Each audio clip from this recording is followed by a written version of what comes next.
சஹீஹுல் புகாரி. கர்ப்பத்திலுள்ள சதைத்துண்டு முழுமையடைந்தும் முழுமையடையாமலும் இருக்கும் நிலை. ஹதீஸ் 318. அல்லாஹு கர்ப்பப்பையில் ஒரு வானவரை நியமிக்கிறான்.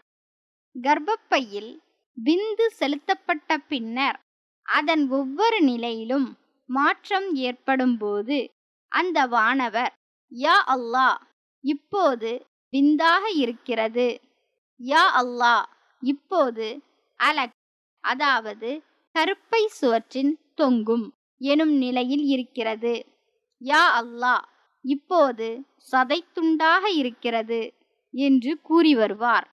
அல்லாஹ் அதை உருவாக்க நாடினால் அது ஆணா பெண்ணா, நல்லவனா கெட்டவனா என்பதையும், அவனுக்கு கொடுக்கவிருக்கும் செல்வம் எவ்வளவு, அவனுடைய வாழ்நாள் எவ்வளவு என்பதையும் கூறிவிடுகிறான்.